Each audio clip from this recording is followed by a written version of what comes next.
Jadi apa yang harus dilewatin untuk tahapan pertama? Taubat. Taubat anak kecil dari yang fisik tadi. Taubatnya orang awam dari hal-hal yang zahir, dosa mata, dosa telinga. Maka kalau orang awam sudah nggak dosa mata, nggak dosa telinga, nganggapnya sudah suci. Jadi mereka bingung, kok habis assalamualaikum masih ada istighfar.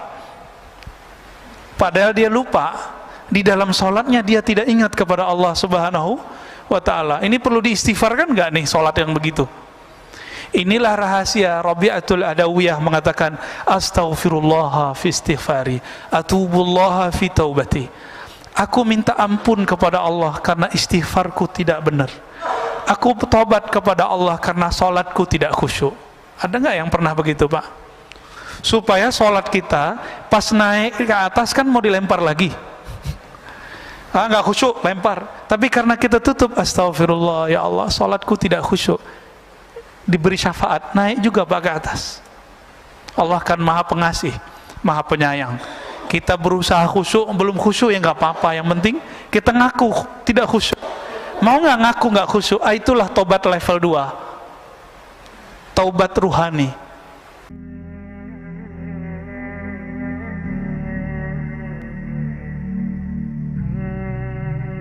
Kolbu kalau sudah dilatih, apa makom pertama latihan kolbu? Latihan tobat.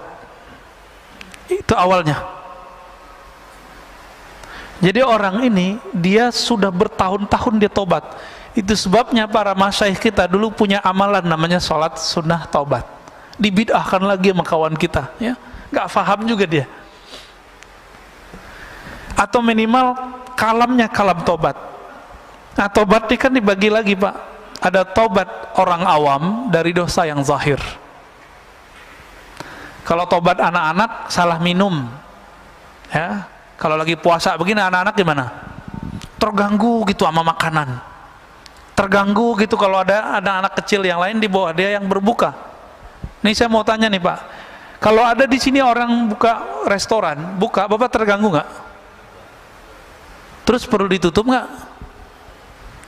Serius loh ya? Ada warteg buka siang nih. Nih saya nggak ngomong hukum syariat dulu, hukum rohani. Bapak terganggu nggak? Loh Ustadz, kita harus tegakkan hukum. Loh di antara ibu-ibu ini di rumah kalau Bapak punya istri, ada yang lagi haid nggak? Nggak masak, butuh makan, nyari kemana? Ya nyari ke warteg kayak gimana kayak itu. Jadi kita tuh nggak usah sibuk mikirin orang, kayaknya agama kita paling bener, mau amar ma'ruf nahi mungkar, tapi kebelinger di situ. Emang Bapak Ibu ini masih terganggu kalau ada orang masak depan kita? Ini kan lucu, ya, sweeping, ketemu di warteg orang makan, lagi makan tempe. Lah untuk apa itu diberitakan? Ini politisasi aja Pak, ya saya nggak suka berita-berita begitu. Ini saya mau nanya lagi, Bapak terganggu nggak kalau saya makan minum di sini? Oh, bener itu dah. Terus untuk apa itu dibuka? Apa ditutup, di sweeping? Nggak perlu, biarin aja mereka pakai adab ya. Jadi kalau mau bukainnya jam sekian, bilang gitu ya. Buka jam 12 kayak gitu. Tutup depannya. Nggak perlu pakai sweeping Pak kalau orang udah puasa. Tapi kalau anak-anak, iya, anak saya itu bawa teman-temannya di depan rumah. Si bocah yang bontot tiba-tiba bawa roti ada coklatnya. Makan depan mereka, kabur Pak semua anak-anak itu. Apa kata mereka? Aduh puasa gue nih, parah nih adekmu Pak gitu. Itu puasa anak-anak, di depan saya masih anak-anak kan nih. Nah ini kita kalau ngomong hikam Pak ya. Tapi kalau pemerintah mau memutuskan misalnya tutup, ya nggak apa-apa juga, nggak masalah juga Pak sebenarnya. Tapi kalau Bapak masih terganggu, ya salam. Ya, puasa anak-anak berarti ya. Jadi apa yang harus dilewatin untuk tahapan pertama? Taubat. Taubat anak kecil dari yang fisik tadi. Taubatnya orang awam dari hal-hal yang zahir, dosa mata, dosa telinga. Maka kalau orang awam sudah nggak dosa mata, nggak dosa telinga, nganggapnya sudah suci. Jadi mereka bingung, kok habis assalamualaikum masih ada istighfar. Padahal dia lupa, di dalam sholatnya dia tidak ingat kepada Allah Subhanahu wa ta'ala. Ini perlu diistighfarkan nggak nih sholat yang begitu? Inilah rahasia Rabi'atul Adawiyah mengatakan, astaghfirullah fi istighfari, atubullaha fi taubati. Aku minta ampun kepada Allah karena istighfarku tidak benar.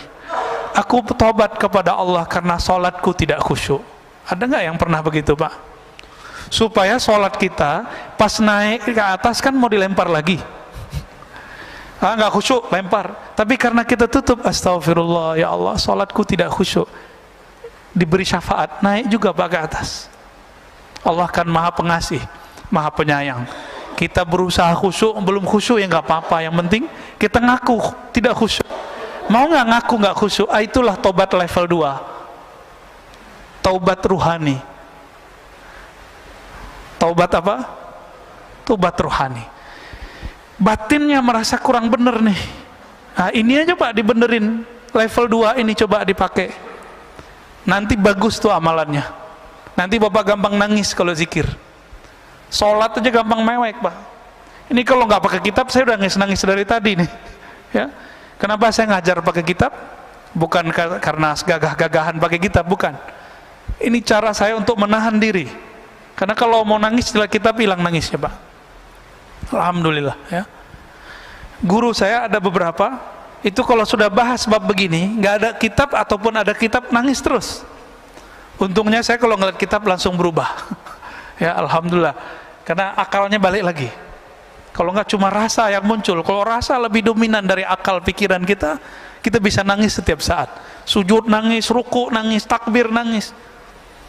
Ntar orang-orang bilang, ini kenapa ini nangis?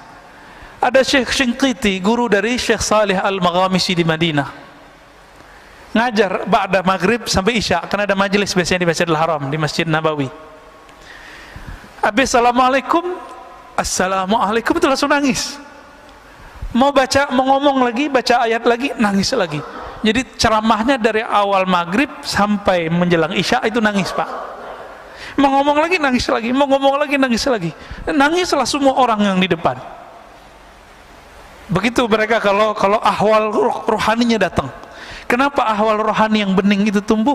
Karena mereka tahakkuk fi maqamatil inzah.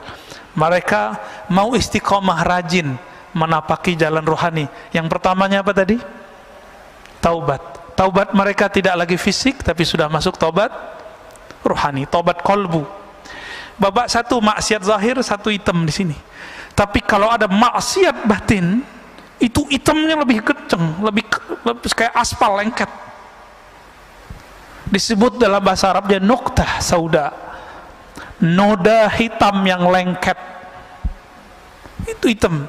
Inilah yang menghalangi kita untuk tidak bisa memandang alam malakut, alam jabarut, alam rasa, bisa merasakan dekatnya kita kepada Allah Subhanahu wa ta'ala.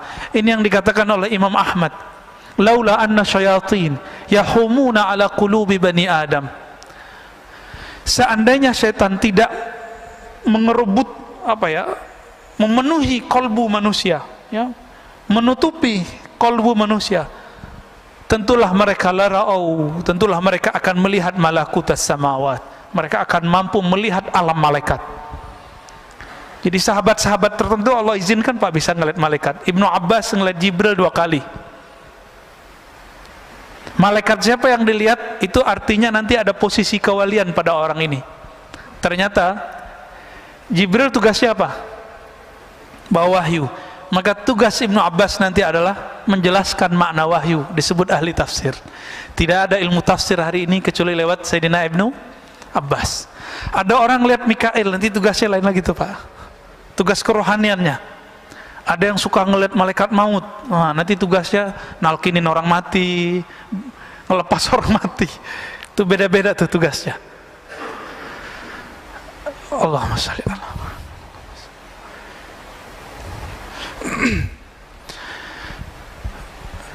Oleh karena itu Bapak saudara karena Allah, seandainya Allah bersihkan kalbu kita, mungkin tidak ada hari kecuali kita menangis di hadapan Allah Subhanahu wa ta'ala.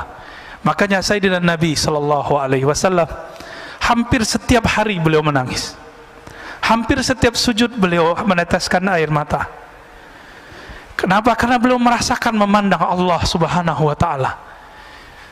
Kita kehilangan anak kita hilang sehari, mungkin 2 hari, bahkan kalau di mall hilang 1 jam 2 jam, ketemu, nangis nggak Pak? Nangis. Ruh ini kehilangan, kemana dia berarah?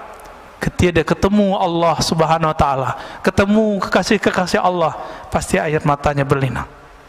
Itu nggak bisa ditahan, nggak bisa ditahan.